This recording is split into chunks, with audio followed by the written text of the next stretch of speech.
पादपों की खनिज अनिवार्यता के अध्ययन की विधि। देखो, सबसे पहले हम क्या करते हैं, एक एक्टिविटी कर लेते हैं, फिर हम देखेंगे कि हमारे बुक में क्या दिया हुआ है। एक स्लाइड ले लेते हैं, ठीक है।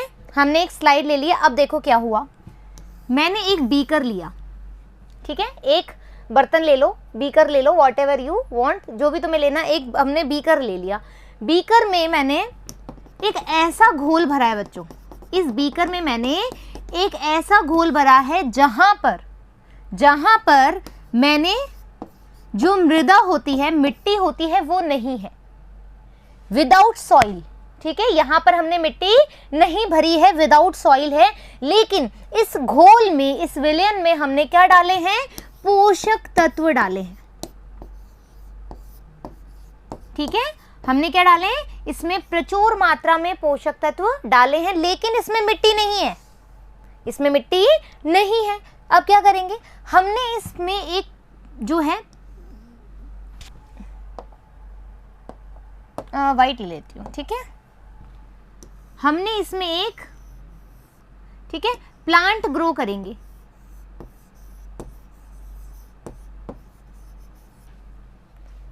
ऐसा कैसे मैम, बिना मिट्टी के प्लांट उग गया?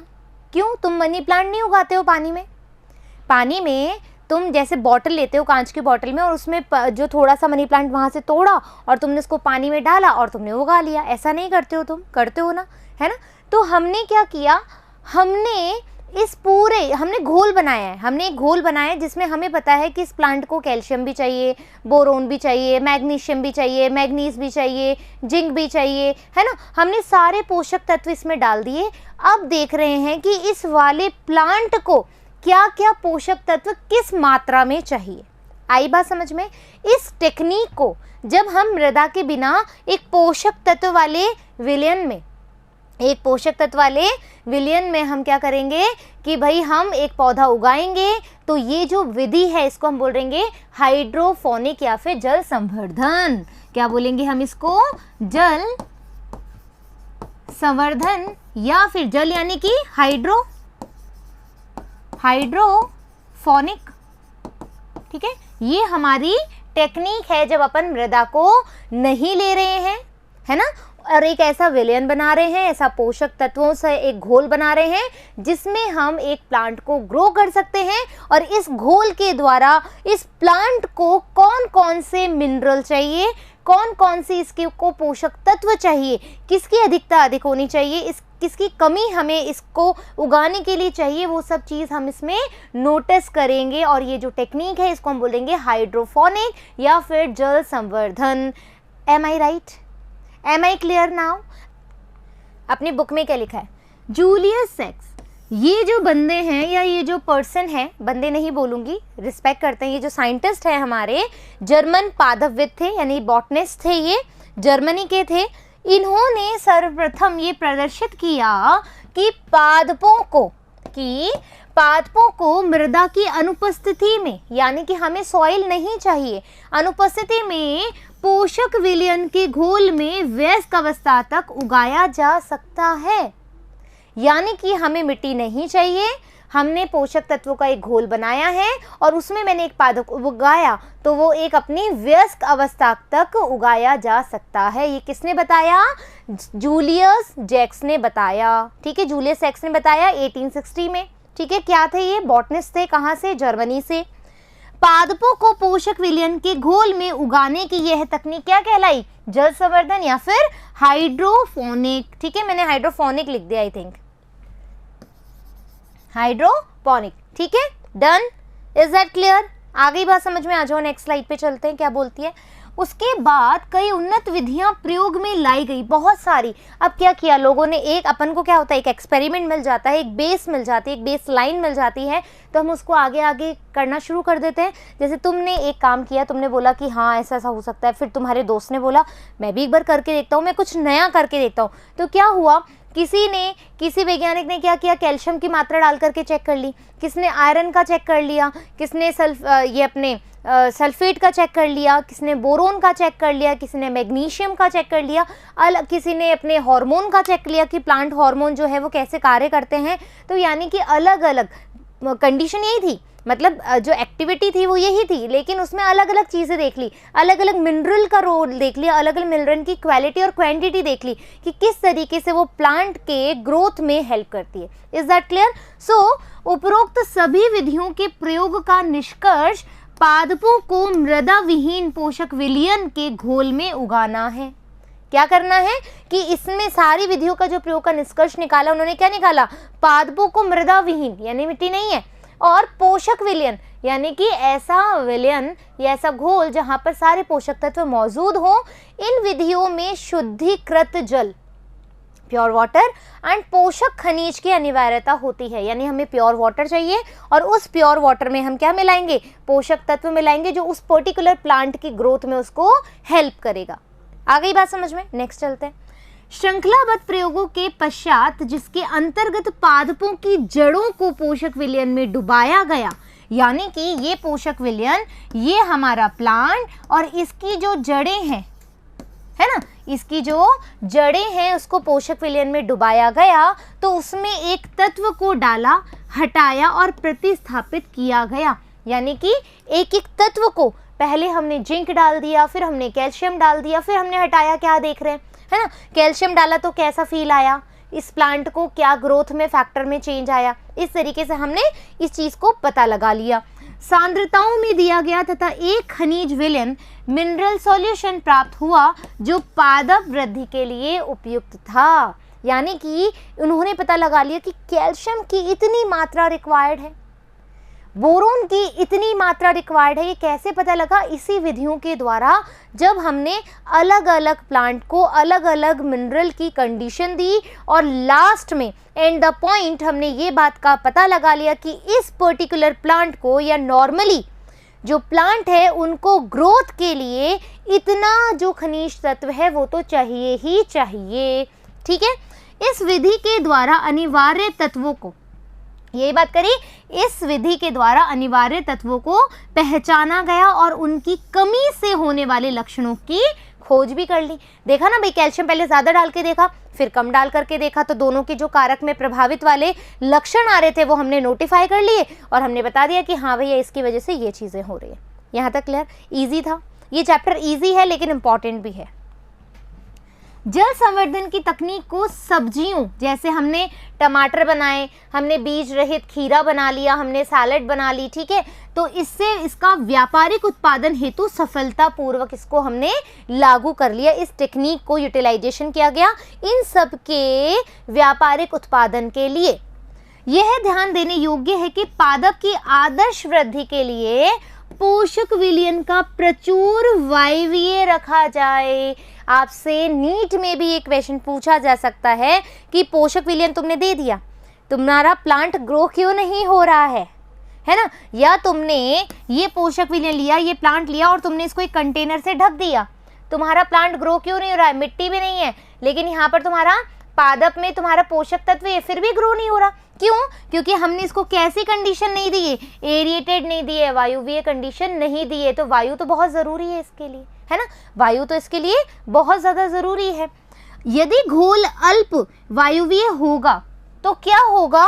जल समृद्ध तकनीक को रेखा चित्र से दर्शाया गया है। क्वेश्चन क्या आया? यदि घोल अल्प वायुवीय नहीं होगा तो क्या होगा? भाई प्लांट ग्रो नहीं करेगा ना, उसको प्रॉपर एयर भी तो चाहिए, हाँ या ना? ऑक्सीजन और कार्बन डाइऑक्साइड से जो विधियां चलती रहती है, हमारी रेस्पिरेशन चलता रहता है, वो कंडीशन भी तो चाहिए प्लांट को। क्या कर लोगे पोषक तत्व दे करके? M I right? तो इसका आंसर क्लियर हो गया। फिर क्या बोल रहे हैं? जो जल संवर्धन की तकनीक है उसको हमने इस तरीके के रेखा चित्र से समझाया है। क्या है रेखा चित्र? ये देखो आप, जल और पोषकों को मिलाने वाली कीप, यहाँ से अपन डाल देंगे भाई जो जो रिक्वायरमेंट है। तुमने किस पे जांच पड़ताल करनी है? कैल्शियम की क्वांटिटी पे, बोरोन की क्वांटिटी पे, मैग्नीशियम की, फॉस्फेट की, किसकी क्वांटिटी पे तुमने जांच पड़ताल करनी है? पोषक तत्व डालते रहो, प्लांट में देखते रहो। ये इसकी जड़ें होगी पूरे प्लांट की, यहाँ पर अपन ने कॉटन लगा दी, ये वातन नली लगा दी और पोषक विलयन है ये हमारा, ठीक है, रोटेशन करने के लिए। तो ये पोषक विलयन संवर्धन कहलाता है। Is that clear? यहाँ तक कोई डाउट? आगे आ जाओ। ये हमने एक पंप लगाया है, क्या हुआ? जल संवर्धन से पौधों का उत्पादन, पौधे थोड़ी आनत नली या नली में रखे जाते हैं, ठीक है, ये एक नली है जिसमें रखे जा रहे हैं पौधे। एक पंप पोषक विलयन को संचयिता से उठे हुए भाग तक, ठीक है, ये जो हमारा पंप है, ठीक है, ये थोड़ा सा उठा हुआ है। एक पंप पोषक विलयन को संचयिता से उठे हुए भाग तक नली में परिसंचरित करता है। ये देखो, ये नली जो है परिसंचरित हो रही है इस वाले टैंक तक, पंप तक सॉरी, और जो विलयन है नली से नीचे जाता है और संचयिता तक गुरुत्व के कारण पहुंच जाता है, गुरुत्वाकर्षण के बल की वजह से वापस से नीचे आ जाएगा और मूल सतह वायवीय पोषक विलयन में डूबा रहता है। वायवीय कंडीशन बहुत इंपॉर्टेंट है बच्चों, और रेखा बहाव गति को दर्शाता है। रेखा जाता है ना, ये देखो इस तरीके से बहाव आता जाएगा, इस तरीके से बहाव आता जाएगा। आ गई बात समझ में? ये हमारा क्या है, एक रेखा चित्र है जिससे हमने क्या किया, किस तरीके से वायवीय कंडीशन पे पोषक तत्वों के प्रेजेंस पर हमने एक प्लांट को ग्रो करवाया है। तो अनिवार्य खनिज तत्व हम पढ़ रहे हैं। मृदा में उपस्थित अधिकांश खनिज तत्व जड़ों से पौधों में प्रवेश कर सकते हैं। ये तो हमने पता ही लगा लिया है ना, कि जड़ों से ही तो जाएगा, जड़ से ही तो क्या जाता है, मृदा से खनिज तत्वों को खींचा जाता है और पूरे प्लांट में फैलाया जाता है। ये हम 11वें अध्याय में भी आराम से पढ़ चुके हैं। तथ्यों के अनुसार अभी तक खोजे गए 105 खनिज तत्वों में से 60 से अधिक तत्व विभिन्न पौधों में पाए गए हैं। 105 एलिमेंट हम सर्च कर चुके हैं, जिसमें से 60 से अधिक तत्व जो हैं वो विभिन्न पौधों में यूटिलाइजेशन किए जाते हैं। ठीक है, कुछ पौधों की प्रजातियां सिलीनियम का संग्रह करती है। किसका करती है? सिलीनियम का। कुछ गोल्ड का और कुछ नाभिकीय परीक्षण स्थलों के समीप उगने वाले पौधे रेडियो एक्टिव स्ट्रोनिशियम जमा कर लेते हैं। क्या कर लेते हैं? स्ट्रोनियम जमा कर लेते हैं। तो सिलीनियम, नाभिकीय परीक्षण वाले स्थलों के पास क्या है? रेडियो एक्टिव तत्व हैं और कुछ गोल्ड के। क्या ये तीनों के तीनों जो तत्व हैं, पौधे जो नॉर्मल पौधे होते हैं, नॉर्मल प्लांट होते हैं, उनको उगाने के लिए नेसेसरी हैं? ये क्वेश्चन आएगा हमारे दिमाग में। क्यों? क्योंकि ये तो एक पर्टिकुलर प्लेस के लिए हो गए ना। कुछ पौधे, हमने नहीं बोला ना सारे पौधे, कुछ पौधों की रिक्वायरमेंट है कि वो सिलीनियम को ही एक्सेप्ट करते हैं, उसको संग्रह करते हैं, स्टोरेज करते हैं। कुछ बोल रहे हैं कि कुछ गोल्ड को भी अपने नेसेसिटी के लिए यूटिलाइज करते हैं। कुछ जो है रेडियो एक्टिव स्ट्रोनिशियम को जमा कर लेते हैं। क्या ये सभी पौधों के लिए इक्वल होगा? नेवर, है ना, ऐसा नहीं होगा। क्यों? पौधों में खनिज की न्यूनतम सांद्रता जो है वो 10 से 8 ग्राम पर मिली होनी चाहिए। इससे पता करने से तकनीक आज भी उपलब्ध है कि कौन सा, अभी हमने जल संवर्धन में क्या देखा था, जो लास्ट पार्ट था हमने क्या पढ़ा कि कौन से खनिज तत्व किस मात्रा में होने चाहिए, वो हमने देखा। ठीक है, वो हमने देखा कितनी मात्रा में होना चाहिए। वो ही चीज है कि हमने कितने तत्वों को कितनी मात्रा तक डिसाइड किया है या उस प्लांट की ग्रोथ के लिए वो आवश्यक है, वो भी चीज हम देख सकते हैं, है ना। हमारे पास तकनीक उपलब्ध है। नेक्स्ट, अनिवार्यता निर्धारण के मापदंड क्या हुआ, कैसे हमने डिसाइड किया, या प्लांट की जो हमने जांच पड़ताल करी, कैसे हमने डिसाइड किया कि भैया ये जो हमारा तत्व है ये इतने ही मात्रा में होने चाहिए, या ये जो एलिमेंट है यही अनिवार्य एलिमेंट है, हमें यही नेसेसरी चाहिए, है ना, नहीं तो प्लांट ग्रोथ नहीं करेगा। तो अनिवार्यता कैसे डिसाइड करें? क्या हमने कुछ ऐसे पैरामीटर्स लगा दिए या हमने एक ऐसे मेजरमेंट्स दे दिए कि भैया इतना ही अमाउंट में ये चीज़ होना चाहिए? ठीक है, तो आ जाओ, किसी तत्व की अनिवार्यता के मापदंड क्या होने चाहिए? तो पहला देखो, तत्व को पादप की सामान्य वृद्धि और जनन के लिए नितांत आवश्यक होना चाहिए। किसी भी प्लांट की ग्रोथ के लिए यदि तुम एलिमेंट दे रहे हो तो वो दो चीज़ों के ऊपर ध्यान रखना बहुत ज़रूरी है। कौन सी चीज़ें? एक तो वो नॉर्मल ग्रोथ करे। ठीक है, फर्स्ट क्राइटेरिया के अकॉर्डिंग हम बोल रहे हैं कि वो एक नॉर्मल ग्रोथ करे।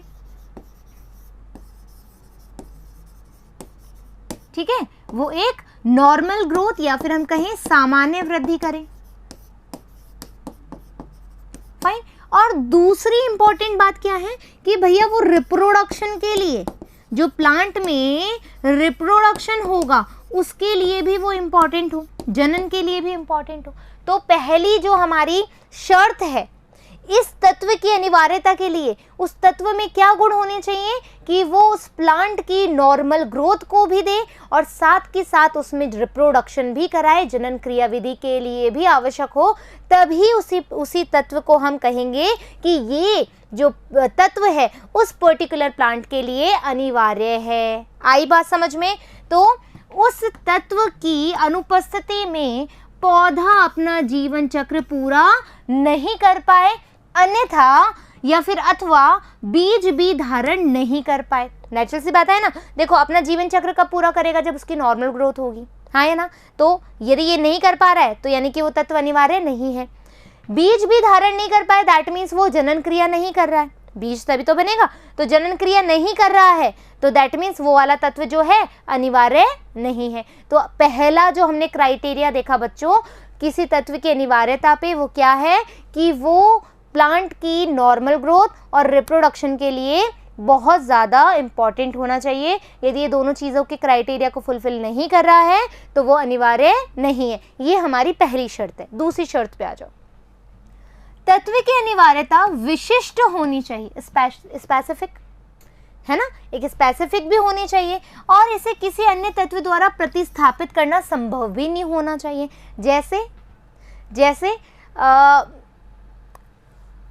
जैसे पानी है ना। जैसे अपन क्या करते हैं, बहुत तेज प्यास लग रही होती है तो जूस पी लेते हैं, है ना। जो भी चीज़ हमें उस समय लिक्विड मिली हुई होती है हम उसको पी लेते हैं, लेकिन पानी अपनी जगह है ना। पानी अपनी जगह है। तुम पानी को किसी से, जैसे कि सबसे अच्छा एग्जाम्पल मुझे मेरी लाइफ में लगता है, मैं मेरे लिए बात कर रही हूँ कि जो मेरी मम्मा है ना, हम सारे रिश्तों को रिप्लेस कर सकते हैं, चाहे वो बहन का हो चाहे वो भाई का हो, हम धर्म का भाई बहन बना सकते हैं ना, हम क्या नाम से हम और भी रिश्ते चेंज कर सकते हैं। बट जो माँ और बच्चे का रिश्ता होता है वो मुझे नहीं लगता किसी से रिप्लेस हो सकता है, मुझे नहीं लगता, बिल्कुल भी नहीं लगता है। क्योंकि जो एक बॉन्ड आपकी मम्मा के साथ है वो शायद ही बहुत कम परसेंटेज पे, बहुत ही कम चांस होगा कि आप वो बॉन्ड किसी और मदर के साथ फील कर सकते हो या किसी और अन्य पर्सन के साथ। बट इन माय केस मैं अपनी मम्मा को किसी भी सूरत में रिप्लेस नहीं करना चाहूँगी। तो सेम हियर, वो मेरे लिए बहुत स्पेसिफिक पर्सन है, बहुत स्पेशल पर्सन है जो ईश्वर ने मुझे दी है। सो सेम क्राइटेरिया हियर कि यहाँ पर तत्व की अनिवार्यता कैसे स्पेसिफिक, ऐसा स्पेसिफिक होना चाहिए, वो इतना ज़्यादा स्पेसिफिक होना चाहिए कि उसको कोई भी रिप्लेस ना कर सके। ठीक है, इतना ज़्यादा, जैसे कि हम मैनेजर को बदल लेते हैं, है ना। मैनेजर चेंज हो सकता है ऑफिस का, बॉस चेंज हो सकता है, नीचे वाले एम्प्लॉय चेंज हो सकते हैं, हेल्पर चेंज हो सकते हैं, क्योंकि अनिवार्यता बदल रही है। वो आपकी डिज़ायर फुलफिल नहीं कर रहा है तो आप उसको निकाल दोगे, दूसरा रख लोगे। लेकिन कोई एलिमेंट या कोई बंदा ऐसा होता है कि यदि आपने उसको हटा दिया तो आपकी लाइफ जो है वो अवरुद्ध हो जाएगी, है ना। तो वो ही ऐसा तत्व है, यदि तुम इसको हटा दोगे तो प्लांट की लाइफ या उसकी ग्रोथ पे कहीं ना कहीं इफेक्ट डालेगा, वो भी बैड इफेक्ट डालेगा। आ गई बात समझ में? तो दूसरा क्राइटेरिया, दूसरे शब्दों में हम कहें किसी एक तत्व की कमी को किसी अन्य तत्वों के द्वारा दूर नहीं किया जा सकता। उसको, उस बच्चे को अपनी मम्मा चाहिए तो उसको किसी और के द्वारा रिप्लेस नहीं किया जा सकता। ठीक है, आ गई बात समझ में? सेकंड क्राइटेरिया, फर्स्ट क्राइटेरिया था तत्व रिप्रोडक्शन में, जनन में, और दूसरा क्या बोला था हमने कि उसकी नॉर्मल ग्रोथ में हेल्प करे, फर्स्ट चीज। दूसरा क्राइटेरिया हमने चूज किया है कि भाई वो तत्व एकदम स्पेसिफिक होना चाहिए ताकि वो किसी और के द्वारा रिप्लेस ना हो सके। दोनों बात समझ में आ गई। तीसरी बात देखो, तत्व पादप के उपापचय में प्रत्यक्ष रूप से सम्मिलित हो। जो मेटाबॉलिज्म हो रहा है, जो अंदर बहुत सारी एक्टिविटी हो रही है, प्लांट में मेटाबॉलिज्म चल रहा है, उसमें वो डायरेक्टली पार्टिसिपेट करे, इनडायरेक्टली नहीं, है ना। डायरेक्टली पार्टिसिपेट करना यानी कि जैसे 10 बंदे हैं, एक बोर्ड की मीटिंग चल रही है ना, बोर्ड की मीटिंग चल रही है और वो 10 बंदे हैं, तुम में से एक, उसमें 10 बंदों में से एक बंदा नहीं है तो वो मीटिंग रद्द हो जाए, वो मीटिंग रद्द हो जाए। दैट मीन्स वो इंपॉर्टेंट है पर्सन उस मीटिंग के लिए। क्यों? क्योंकि वो डायरेक्ट डील कर रहा है, वो डायरेक्ट डील कर रहा है। दैट मीन्स जब कोई तत्व या कोई एलिमेंट उपापचय में प्रत्यक्ष रूप से पार्टिसिपेट करे, डायरेक्ट रूप से उसमें पार्टिसिपेशन करेगा, तो ही वो उसका अनिवार्य तत्व कहलाएगा। आ गई बात समझ में? उपरोक्त मापदंडों के आधार पर केवल कुछ ही तत्व पौधों की वृद्धि एवं उपापचय के लिए नितांत रूप से अनिवार्य हैं। अब 105 एलिमेंट सर्च किए गए तो 105 के 5 थोड़ा ना पौधे के लिए इंपॉर्टेंट हो जाएंगे, नहीं ना। कुछ ही तत्व ऐसे हैं जो इन तीनों क्राइटेरिया को फुलफिल कर रहा है कि हाँ, हम तुम्हारे लिए मोस्ट इंपॉर्टेंट एलिमेंट्स हैं, तुम हमारे बिना कुछ भी नहीं हो। Is that clear? आ जाओ। उनको आवश्यक मात्रा के आधार पर दो व्यापक श्रेणियों में बांटा गया है, जिसको अपन कहते हैं वृहद पोषक, मैक्रोन्यूट्रिएंट्स और माइक्रोन्यूट्रिएंट्स। लिख दूं यहां पर, मैक्रोन्यूट्रिएंट्स एंड माइक्रोन्यूट्रिएंट्स।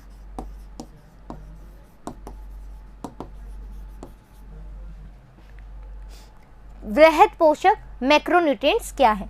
वृहद पोषक को सामान्यतः पादप के सूक्ष्म पदार्थ का 1 से 10 मिलीग्राम पर लीटर की सांद्रता से विद्यमान होना चाहिए। ये वेरी वेरी इंपॉर्टेंट बात है। नीट में ऐसे क्वेश्चन आ जाते हैं, कैसा पता लगाओगे कि ये मैक्रोन्यूट्रिएंट है, कितनी मात्रा में प्रेजेंट होना चाहिए? तो 1 से 10 मिलीग्राम पर लीटर की सांद्रता में ये विद्यमान होना चाहिए। आ गई बात समझ में? पहली बात क्या रखी हमने? 1 से 10 मिलीग्राम पर लीटर पे ये तुम्हें मिलना चाहिए। इस श्रेणी में आने वाले तत्व क्या हैं? ये मैंने यहाँ लिखा हुआ है, ये शॉर्ट ट्रिक बनाई है मैंने, एक बार देख लेना। देखो, carbon C, hydrogen H, oxygen O, phosphorus P, sulphur S, potassium P, calcium हमारा C और मैग्नीशियम M, G भी बोल सकते हैं, ठीक है, मैग्नीशियम। अब सुनो, ये तो मैंने तुम्हें पहले भी चैप्टर में पढ़ाया है, CHON, ये तो हर कोई टीचर भी पढ़ा देगा, तुम कहीं पर भी सर्च करोगे ना तो ये सबको यही बोलते हैं। कौन? यानी कि कार्बन, हाइड्रोजन, ऑक्सीजन और हमारा नाइट्रोजन। ये तो हमारा एकदम फिक्स है मामला कि ये जो चीज़ है ये हमारा फिक्स है, ये तो होना ही चाहिए। कौन? ठीक है, PCM यानी कि हमारा हो गया पोटेशियम, कैल्शियम, मैग्नीशियम, ठीक है। PS यानी कि फॉस्फोरस और सल्फर, ठीक है, फॉस्फोरस और सल्फर। अब कैसे याद करोगे? ठीक है, अब देखो, इसका मैं यहां लिख देती हूं। कौन PCM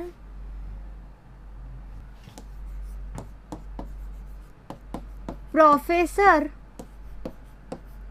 सर से पढ़ेगा, ये हमारा क्वेश्चन है। अब देखो, कौन, तो यहां लिख दूं CHON, PCM professor sir, potassium, sulphur. आ गया? कौन PCM प्रोफेसर सर से पढ़ेगा? कौन PCM प्रोफेसर सर से पढ़ेगा? इसको मैं एक और बार लिख देती हूँ, एक स्लाइड लेकर के, ज़्यादा बेहतरीन रहेगा, ठीक है। कौन PCM प्रोफेसर सर से पढ़ेगा, ठीक है, फिजिक्स, केमिस्ट्री, मैथ्स, फाइन। तो कौन बोले तो CHON यानी कि carbon, hydrogen, oxygen, nitrogen. PCM का PCM, ठीक है, प्रोफेसर यानी कि हमारा पोटेशियम और सर यानी कि हमारा सल्फर। आ गया बात समझ में? ये क्या है हमारे? ये है हमारे वृहद पोषक तत्व। कितनी मात्रा में होना चाहिए? 1 से 8 मिलीग्राम पर लीटर, और इसको हम कहते हैं मैक्रोन्यूट्रिएंट्स।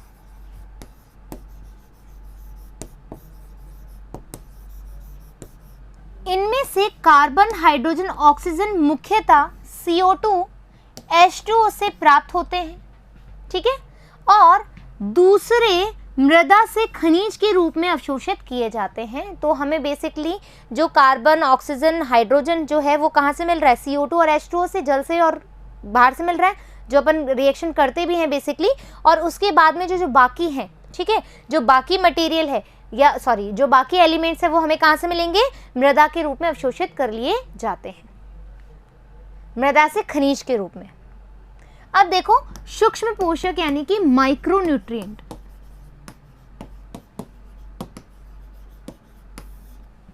सूक्ष्म पोषकों अथवा लेश मात्रिक तत्वों की अनिवार्यता अत्यंत सूक्ष्म मात्रा में होगी। देखो माइक्रो है तो नेचुरल सी बात है बहुत छोटे अमाउंट में होगा, तो इसका अमाउंट क्या होगा 0.1 मिलीग्राम पर लीटर। कितना होगा 0.1 मिलीग्राम पर लीटर सूक्ष्म भार के बराबर या उससे भी कम होगा।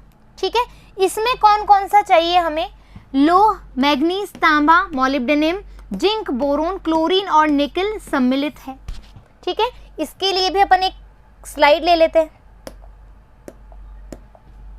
तो हमने एक स्लाइड ली, अब इस पे हमने क्या लिखा Fe। देखो आ जाओ अपन मिला लेते हैं, लोह मैग्नीज है ना, लोह मैग्नीज, तांबा,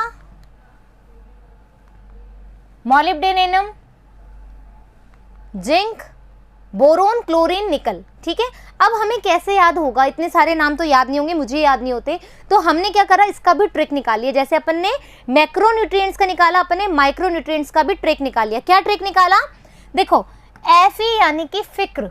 ठीक है, Fe यानी कि फिक्र, मन Mn, मन, Q ये Cu है। ठीक है, लेकिन अब इसको को पढ़ ले तो कोई बुराई नहीं है। अब देखो थोड़ा तो हमें तोड़ मोड़म करनी पड़ेगी, एग्जैक्ट वर्ड का तो निकलेगा नहीं।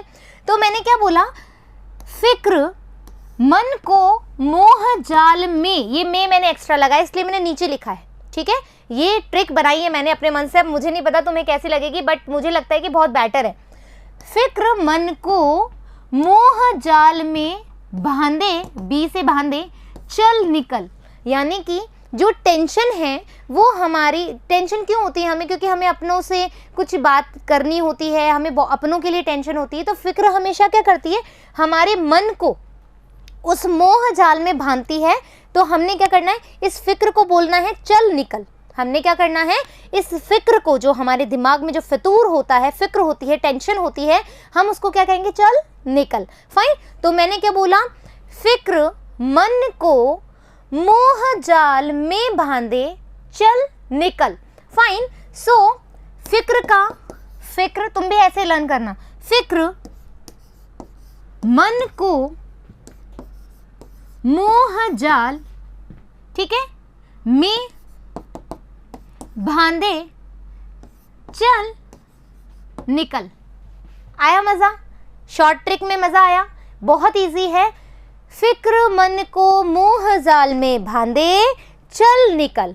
आ गई बात समझ में। मैक्रोन्यूट्रिएंट्स और माइक्रोन्यूट्रिएंट्स की ट्रिक्स मैंने दे दी है, और उसमें क्या बोलेगा, कौन पीसीएम प्रोफेसर सर से पढ़ेगा, है ना, कौन पीसीएम प्रोफेसर सर से पढ़ेगा, दैट्स इट, आराम से आ जाएगा। देखो लिख ले अपन एक बार, कौन पीसीएम प्रोफेसर सर से पढ़ेगा, खत्म हो गया। आ गई बात समझ में।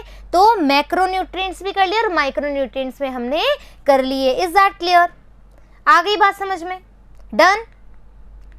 अब आ जाओ, उपरोक्त वर्णित 17 अनिवार्य तत्वों के अतिरिक्त, यदि तुम गिनोगे तो ये 17 एलिमेंट्स हो जाएंगे।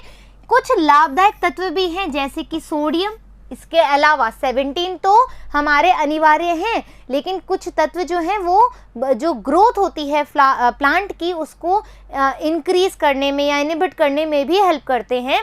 तो सोडियम, सिलिकॉन, कोबाल्ट, सिलेनियम, ये जो हैं ये भी एक्स्ट्रा या हम कह सकते हैं कि एसेसरी एलिमेंट्स होते हैं जो काम आते हैं। ये उच्च श्रेणी के पौधों के लिए अनिवार्य होते हैं, जो हायर प्लांट्स होते हैं उनके लिए बहुत ज़्यादा इंपॉर्टेंट होते हैं, अनिवार्य होते हैं। अनिवार्य तत्वों को उनके विविध कार्यों के लिए या कार्यों के आधार पर 4 श्रेणियों में बांटा गया है। ये श्रेणियाँ कौन कौन सी है, ये 4 श्रेणियाँ।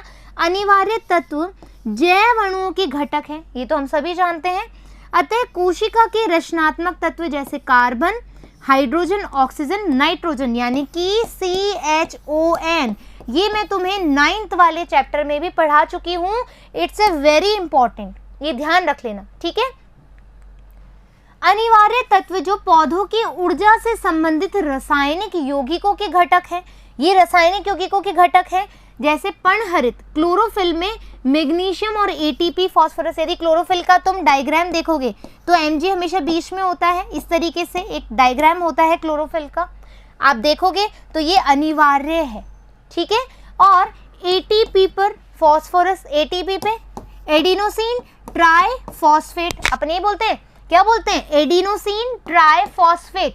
तो फॉस्फेट ये वाला जो ग्रुप है ये बहुत ज़रूरी है। तो ये क्या दे रहा है, ये पौधों की ऊर्जा के लिए संबंधित रासायनिक यौगिकों के घटक है। कौन से तुम्हारे जैव अणुओं के घटक है, कौन से तुम्हारे जैव अणु के घटक है। देखो अभी बोलते बोलते दिमाग में ख्याल आ गया, कौन से तुम्हारे जैव अणु के घटक है, तो कौन जैव अणुओं के घटक है, आ गया बात समझ में, ठीक है। जैव अणुओं के घटक है, ये कौन जैव अणु के घटक है, ये बात हम पूछ भी रहे हैं, बोल भी रहे हैं। दूसरी बात, अनिवार्य तत्व जो हमारे रासायनिक यौगिकों के घटक है, रासायनिक है तो तुम्हें पता है ये रासायनिक ऊर्जा, क्लोरोफिल क्या करता है, जो हमारी प्रकाश ऊर्जा होती है उसको रासायनिक ऊर्जा में तब्दील करते हैं, ये बात तो याद है।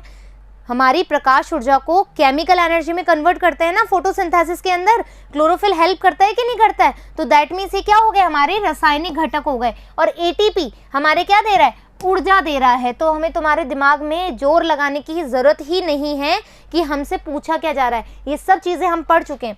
अनिवार्य तत्व जो एंजाइमों को सक्रिय या बाधित करते हैं, तुम्हें पता है Mg+2 बहुत ज़्यादा एक तरह से क्या करता है, मतलब जो एंजाइमेटिक रिएक्शन होती है, मतलब जो एक रिएक्शन है उसको एक उत्प्रेरण का कार्य करता है, ठीक है। तो राइबोलोज बिसफॉस्फेट कार्बोक्सिलेज ऑक्सीजनेज, ठीक है, ये रुबिस्को एंजाइम याद आ रहा है तुम्हें, उसमें, और फॉस्फोइनोल पाइरुवेट कार्बोक्सिलेज दोनों में सक्रिय कार्य करता है कौन, Mg+2। ये जो चीजें ना बच्चों जो अपन ने बात कर रहे हैं ये बहुत ज़्यादा इंपॉर्टेंट है, इन पे नीट में क्वेश्चन आ चुके हैं, आ भी सकते हैं, तो गौर करके पढ़ना है अपन को। नेक्स्ट देखो, ये दोनों एंजाइम प्रकाश संश्लेषी कार्बन स्थिरीकरण में अति आवश्यक है।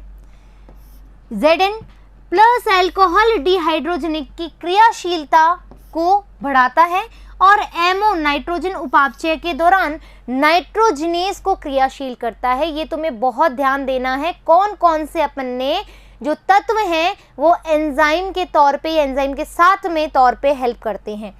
कुछ अनिवार्य तत्व कोशिका के परासरणीय विभव को बदलते हैं। ऑस्मोटिक प्रेशर जो होता है हमारा, पोटेंशियल जो होता है, पोटेशियम की रंध्रों के खुलने और बंद होने में महत्वपूर्ण भूमिका निभाते हैं। जो हमारा पोटेशियम है बच्चों, ठीक है, यहाँ पर तुम सोच रहे होंगे एक बात मैं तुम्हें बता दूं, मैंने बताया ही नहीं है शायद यहाँ पे, है ना, अभी क्लियर कर देती हूँ, नहीं बाद में।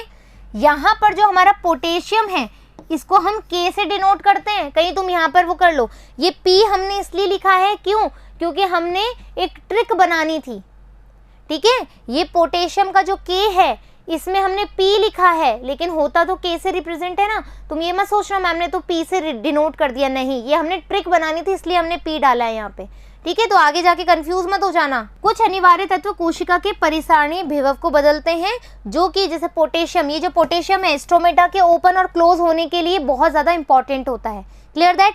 तो इस तरीके से पार्ट 1 में हमने बहुत सारी चीज़ें सीख ली। क्या सीखी, एक तो हमने हाइड्रोफोनिक टेक्निक सीख ली जिससे कि हमने आवश्यक तत्वों का पता लगाया। फिर हमने देख लिया आवश्यक तत्व जो हमारे 17 होते हैं, जिसमें कुछ मैक्रो होते हैं कुछ माइक्रो होते हैं, जिसकी हमने ट्रिक बनाई। कौन PCM प्रोफेसर सर से पढ़ेगा। मैक्रोन्यूट्रिएंट्स, माइक्रोन्यूट्रिएंट्स की बात करें तो हमने क्या बोला, फिक्र मन को मोह जाल में बांधे चल निकल, ये हो गया हमारा माइक्रोन्यूट्रिएंट। फिर हमने बोला कि अनिवार्य तत्व जो है वो कैसे कैसे यौगिक के घटक है, क्या क्या काम करते हैं, वो भी चीज़ हमने देख ली। तो इस तरीके से आशा करती हूँ कि पार्ट 1 जो है आपको बेहतरीन तरीके से समझ में आया होगा और साथ ही स्मरण भी हो गया होगा। फिर मिलेंगे नेक्स्ट पार्ट के साथ, जब तक धन्यवाद।